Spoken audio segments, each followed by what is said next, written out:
This podcast is sponsored by nobody.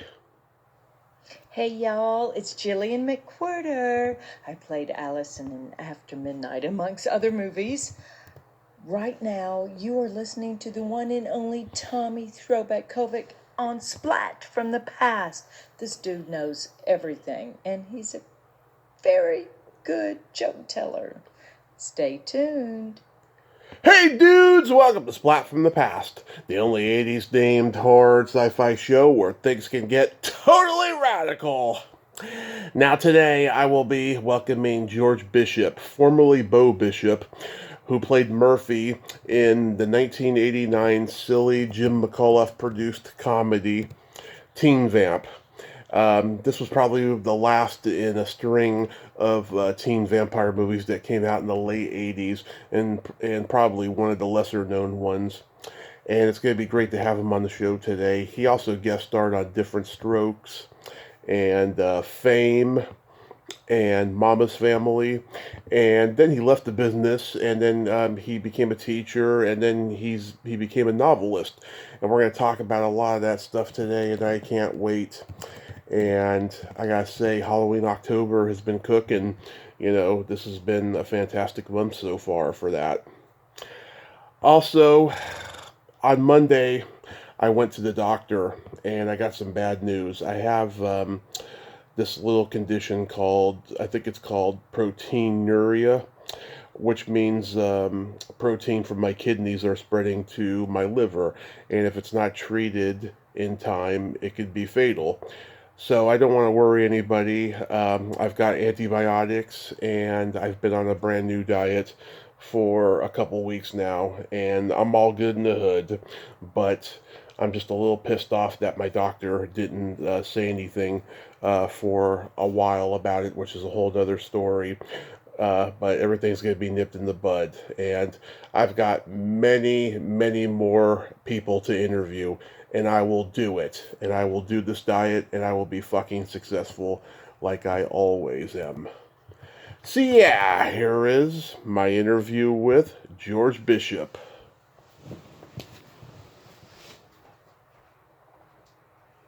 Hey, George, welcome to the show, sir. How are you today? Oh, hi, I'm fine, yes. How are you? I am fantastic. This is such a great honor. Thank you so much for taking the time today. Yeah, sure, my pleasure, yeah. Awesome. So, going back in time, did you gravitate toward acting early on in your childhood? As a kid, I used to do magic shows. Mm-hmm. And so maybe that's how I got my start. And then I started doing lots of plays in high school and through college. And so, I don't think I ever had dreams to be an actor, but that's kind of how it started. Yeah, that's so cool. So you did school plays and community theater and all that? Yes. Nice. You're born and raised in Louisiana? Yeah, I sure was. Well, no, I was born in Nashville, but then grew up mostly in Baton Rouge. Yeah, nevertheless, you grew up Southern. You're probably a big Elvis fan, right? Sure, yeah, we all are, yeah. Yes. So, after high school, you attended Loyola? That's right, yeah. And I did plays there as well. And let's see, I don't know if I took any acting classes then, but I was still doing theater. Mm-hmm. And I was in some student films, and that's one of the ways that I ended up in Los Angeles, was that a friend of mine from Loyola moved to Los Angeles to break into the film business, a director. Mm-hmm. And I eventually went out there and hooked up with him. Nice. Did you do any theater in college that stands out to you?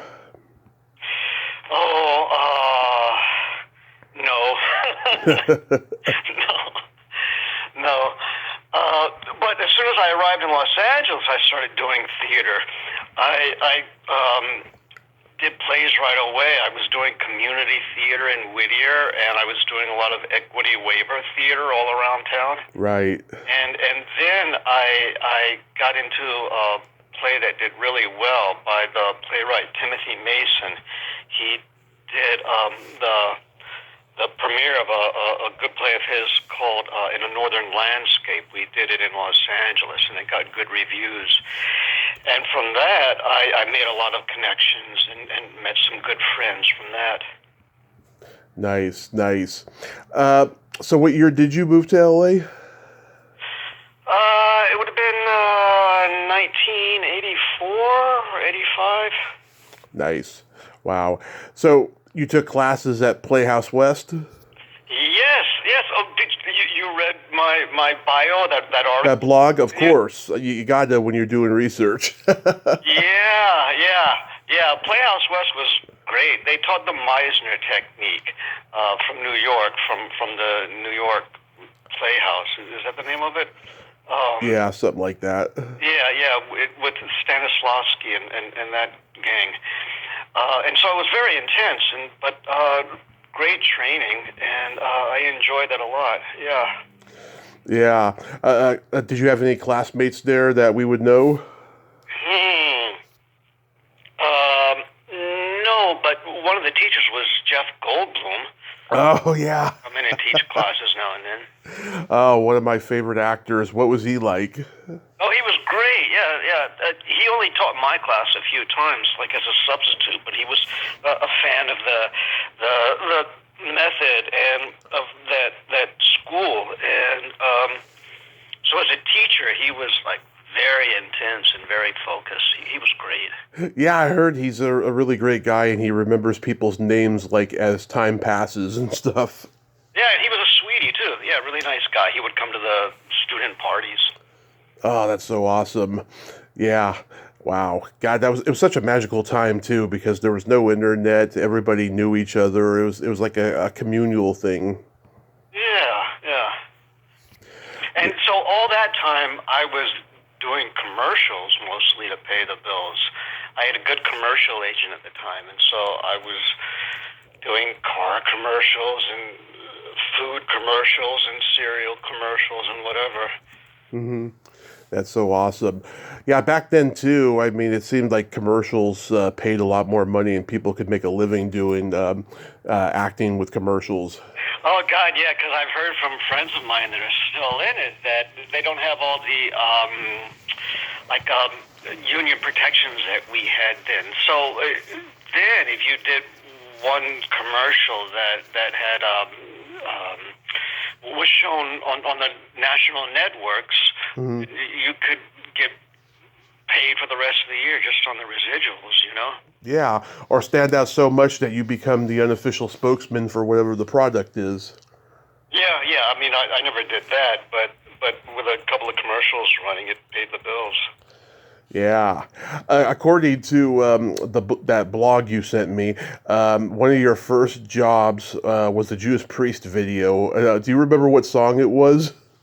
The Judas Priest video, yeah. It was called something like Lockdown or something. I don't remember the... Locked In. Is that the song? Yeah, Locked In. You know it?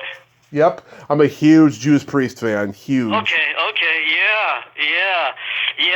That was, I was still brand new in Los Angeles then, and so I was auditioning for anything, and I got hired for this overnight job on this music video by Judas Priest, and they shot the video in the old zoo in Griffith Park, which was abandoned then, but you could see it in films and music videos now and then. And so the band was there and lots of extras, and I was one of the extras dressed up as this starving man who was locked in a cage and covered with mud. And the band walks by, and peeks into the cages, and I have to rattle the bars of the cage. Mm-hmm. And that was it. Yeah. Wow. Yeah, I never saw the video. That's why I was intrigued. I was like, that video doesn't sound familiar. So it was definitely Locked In, the way you describe it. You said in the story that you had to wear something you didn't want to. Oh, yeah, a loincloth. Yeah. Yeah, I guess when you're young and vulnerable, you're either going to be game for anything or you're going to be like, no, I don't want to do that. Well, yeah, I mean, it was one of my first jobs, so, I mean, I didn't know, and then, yeah, I mean, I was 20-something years old, so whatever, you know? Yeah. So you guest starred on Different Strokes near the end. How was that experience? I guest starred on a number of sitcoms. Yeah, Different Strokes was one of them. Hmm. Mama's Family. I got hired on as a reoccurring character on Mama's Family, Yep. as a friend of the son on the show. But then as soon as I was hired, the show went off the air, so that didn't last long. Oh, yeah. Uh, Grant Heslov was in that episode. what's that? Grant Heslov. Who? Grant Heslov. He's George Clooney's buddy, who's like a successful director now. Oh, see, I don't even know who that is. Yeah, he's one of those guys you'd see him in things back in the 80s and 90s and go, oh, it's that guy, kind of thing. And Yeah. they I can't remember the name of the project, but it got Academy Awards and stuff. This project that they did together. Well, Yeah. well, maybe I worked with him. Yeah, you probably did. Do you remember anything about being on Fame? Oh, right. Oh, I forgot it until you mentioned it. Yeah, Yeah. that was just a day job. It was, yeah, it was fine. It was fun. I was a delivery kid, and that was it. Yes, happy birthday to Elisa Heinsohn, who was on the show. This is her birthday, I think today or yesterday was her birthday. I gave her a greeting on Facebook. Oh, cool. All right. Yeah. So how does Teen Vamp come into your life? Oh, okay. So, I was still at Playhouse West, doing classes there and doing lots of theater and auditioning for anything. And I think an audition notice was posted there at the Playhouse. Hmm. And I went to the audition. The audition was in an office building, in an office that the producers had rented in Burbank. Hmm. And they were from Louisiana, as it turned out. I didn't notice at the time. And for the audition, they were looking for a teenager. I wasn't a teenager then anymore. I was almost 30, And Yeah. and I read through the scene with them, and I wrote this in that article that I sent you. I read through the scene, and they liked what I did and all of that. And then they asked me if I could go make some photocopies for them. Nice. This was right after my audition, and I thought, this doesn't sound right. But after dithering for a minute, I said, yeah, okay, sure. And I went to make photocopies for them down the street, and I came back. And after that, they gave me the part. So I saw it as like kind of a test of my malleability. Yeah. Wow. I guess it was just fate then. I guess, yeah. And so that film, the company was based in Shreveport, and the producer, his name was Jim McCulloch. Yep. And he had done a number of other very low-budget films. The Creature from Black Lake, Motel Massacre, even a cute sci-fi western family movie called The Aurora Encounter. Oh my God! See, I didn't even know that. Yeah. Huh. Yeah, Yeah. and those last two I mentioned were New World Pictures as well. No kidding. See, Yeah. I didn't even know that. Yeah, I knew that they had done a series of biblical films, like Bible stories. Probably. Yeah, and so I didn't know much about them. And so this film, this was after Teen Wolf, and so they were kind of playing on that, Yeah. And the original name of the script was, the original title was Murphy Gilcrease, Teenage Vampire. and I was Murphy Gilcrease, the teenage vampire. But Right. then they changed the name of it just to Teen Vamp. And the film, it shot over about a month in Shreveport, Louisiana. around Thanksgiving time, around this time of the year, in fact, and it was so low budget. I was being paid some kind of SAG alternate rate. I don't know what it was. I mean, it wasn't quite union, but kind of, you know.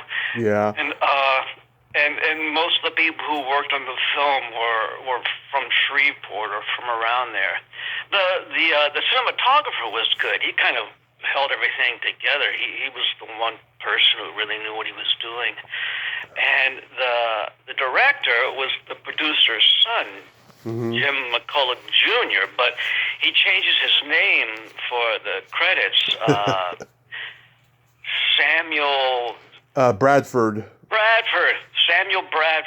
was the name that he used for the credits as the director. Yeah. Yeah. He was a nice guy. He was fine. And the script was good. The script was cute and funny, and it made sense. The production wasn't great. I mean, it was very low budget and kind of sloppy, and we did everything like in one take, you know. But it was fun, and nobody got injured too badly.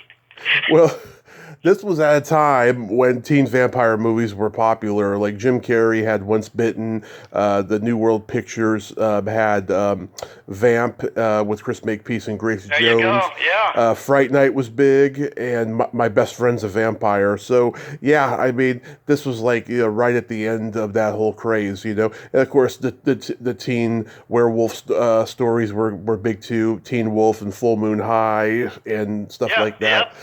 Yeah. And the one story that I tell about shooting that movie was that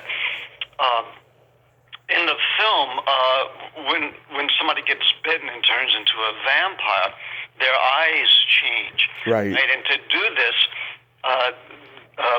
the McCullochs had bought these kind of, for the time, expensive contact lenses, these white contact lenses that have a hole in the middle for your what was it, your iris? No, your whatever, your pupil. Pupil. Right? Yeah.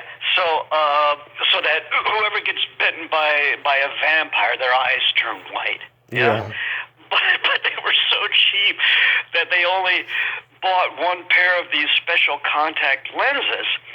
So by the end of the film, there are 4 or 5 vampires, you know, and we all had to use the same pair of contact lenses and swap them out between the shots, so that even if there were like 2 vampires fighting arm to arm, they would have to, one vampire would have to wear the contacts, and then they would cut, and then they would switch off the contacts to do the reverse shot of the other vampire wearing the same contact lenses.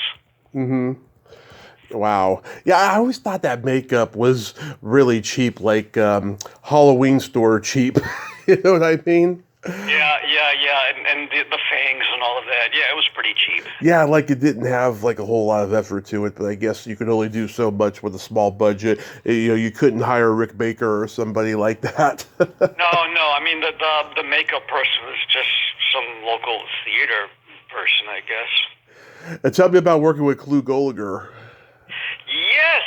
So he was the lead name in the film. You know, like he was great. He was just very calm and down to earth, and I didn't know his reputation as well at the time, but he was like the star draw of that film, and a great guy.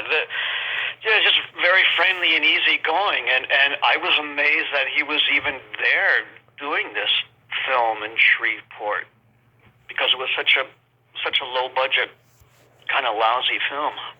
Yeah. Great, yeah, it's great. By this time, you know, he had done Return of the Living Dead and Nightmare on Elm Street 2, but it boggles my mind how he got cast in this movie, because it seemed like such a local Southern, you know, production, you know. And I gotta say, his performance is very sweet, because he's usually very cocky and dismissive in his roles, but here it's a very sweet character because it's a priest. Yeah, and then the other big film was, what was her name? Karen Carlson. Who? Karen Carlson. Yes. Who had been Robert Redford's wife in what was the movie? The President movie where Robert Redford's the president and she's the president's wife. I think it's the movie. Yeah, and she happened to be in it because she lived part-time in Shreveport. Yeah, wow. The guy who played Delbert, Ed Anderson, what was he like to work with? The other kid? Yeah, the other kid, the friend. Yeah, no, he was fine. He was a local DJ. And I don't know that he had much acting experience. Yeah, he was fine. Yeah. The girl who played the girl that you liked, Angie Brown. Yeah, was she good to work with? Yeah, she was fine. Yeah, she was a sweetie. Yeah. And you know, and I had a crush on her for the whole production. And I tell this story in that article that I sent you about how they had driving scenes for us. So they. There was a antique car club in the region, and so they had hired some of these antique cars for the movie because it's supposed to be set in the 1950s. Right. And so for the driving scenes, they would prop up this car on wooden blocks and then rock it back and forth with 2x4s, you know, placed under the frame, and film it through the windshield, so it would look like we were driving at night, which it didn't look like we were driving at night at all. I mean, it just looked kind of cheap and hokey. Yeah, the fact that her character ends up being crazy at the end is just a great twist point to the plot, you know? Yeah, she turns out to be kind of this scary nut, Yeah, I just love that. It's so awesome. Did you actually watch the movie? I've seen it before, yeah. Oh, God, I'm sorry. I only interview people I'm a fan of or people who have been in things I'm a fan of. I couldn't bullshit my way through an interview. No, I've seen it. I grew up on all the New World Pictures movies, all of them. No, you're kidding. No, Oh. They were top. We lived right down the street from a mom and pop video store. The New World movies were top sellers, always. Oh, funny. Oh, my God. Yeah. Well, and then I was surprised to find out later that the movie, which I thought would just disappear as soon as we finished filming it, it stayed around for a while, and then it popped up like on midnight German television because some friends of mine in Germany sent me the newspaper clipping.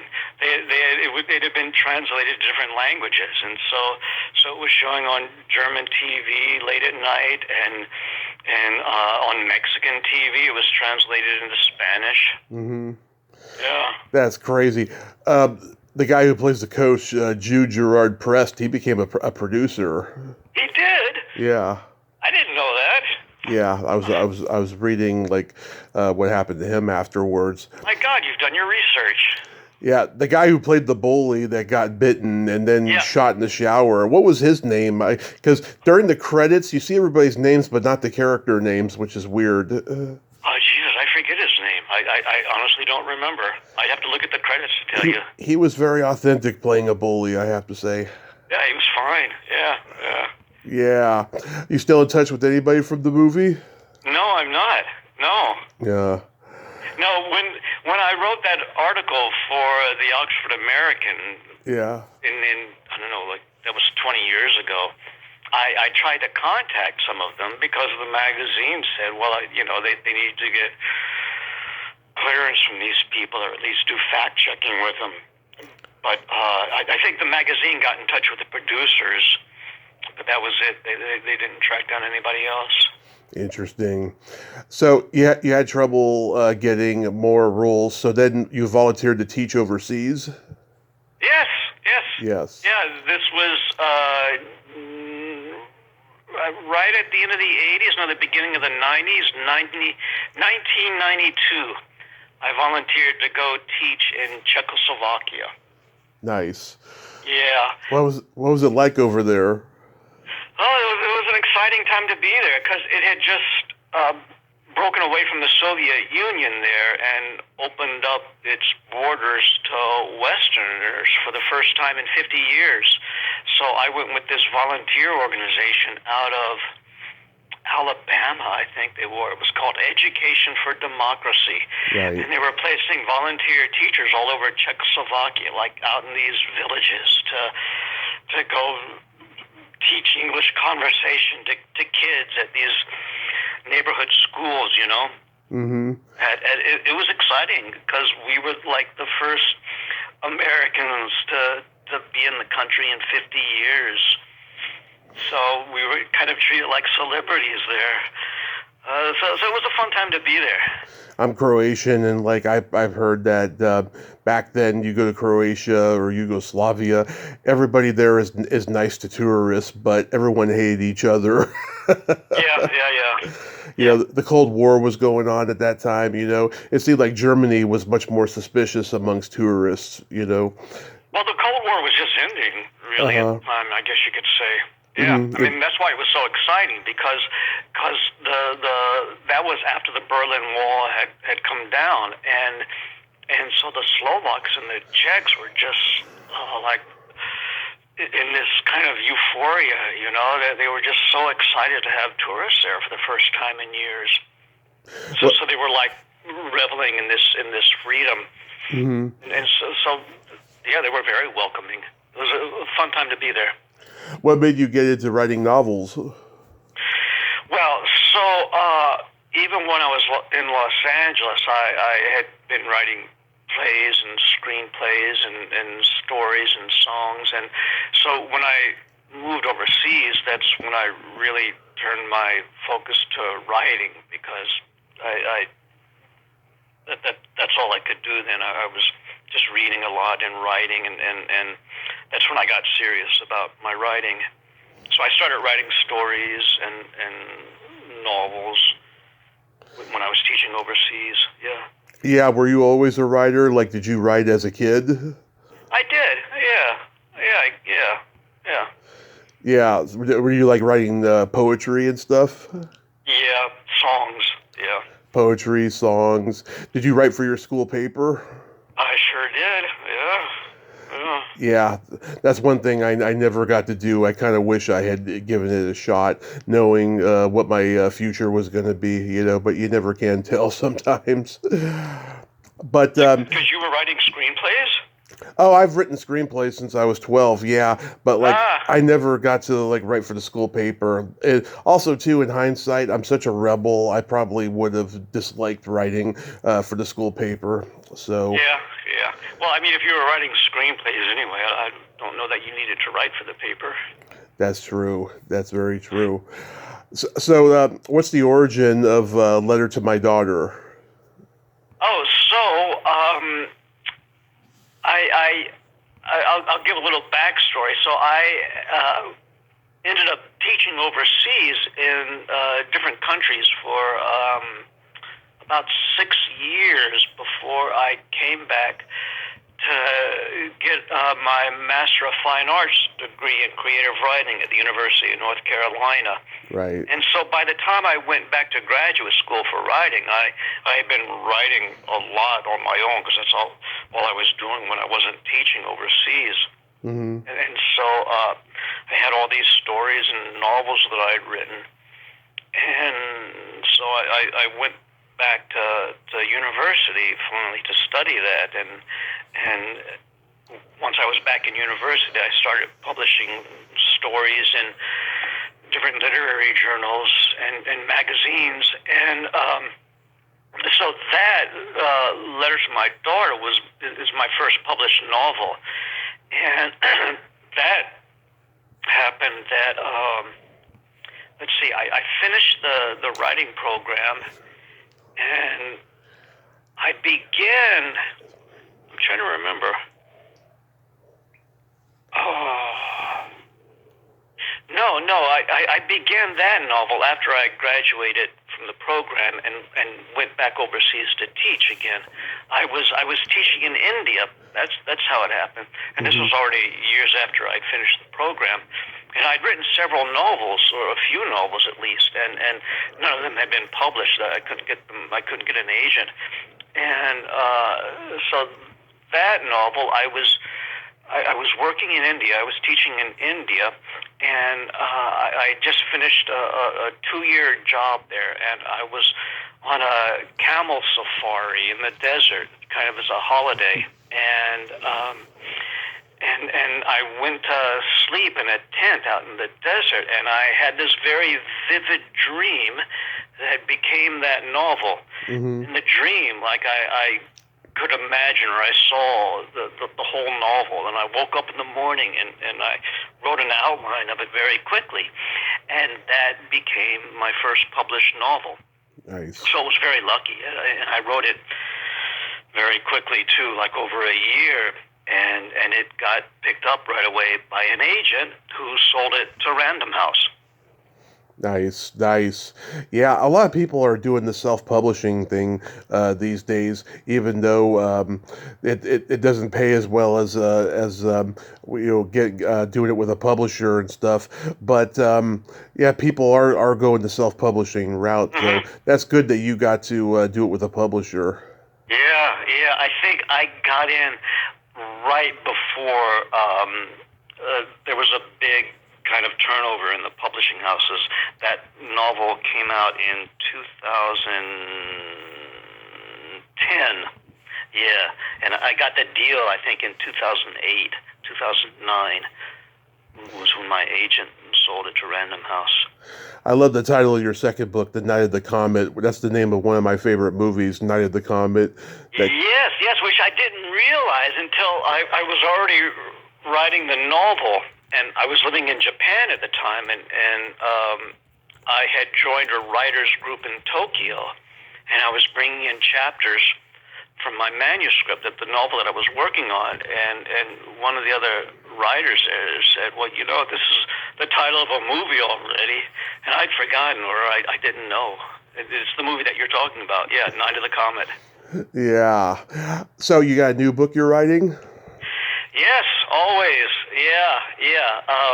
After the Night of the Comet, I was working on another novel that hasn't been sold yet, and then I started working on still another novel, and now I've got a new agent who is working on selling the novel that I finished after the Comet novel.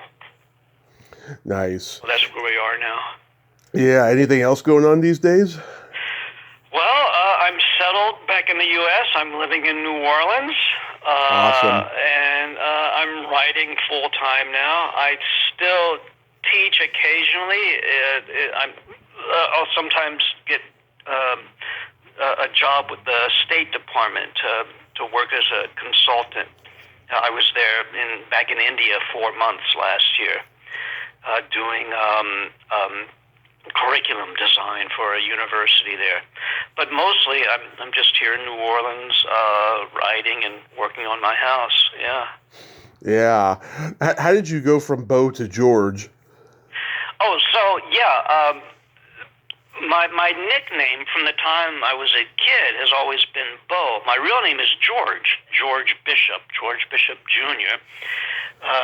But my nickname was always Beau, and so when I was an actor, when I was working in Los Angeles, I just kept that, Beau. But then when I was applying for teaching jobs and professional jobs, I used my real name, George. And so then when I published, I went ahead and used that too, George. So you went by Beau as kind of a homage to Beau Bridges or something? No. It was always my nickname since I was a kid. Oh, okay. My parents gave it to me. Yes. And how did you meet our mutual friend, Laura Coyote?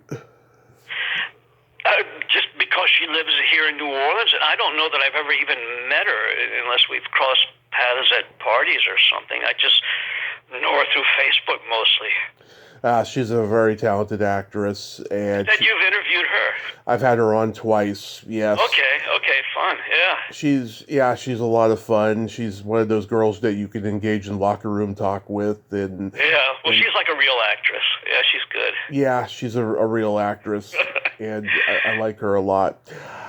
George, thank you so much for coming on today, and I hope you have a happy holiday season and continue writing and living happily.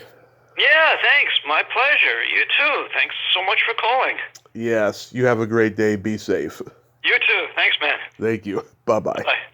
Well, there you have it. George Bishop. Ain't he a cool dude? That was an interesting conversation, and I'm so glad that we got to talk today. Well, until next time, this is Tommy Throwback Kovac saying there's no shame in living in the past because the present sucks. Later, dudes!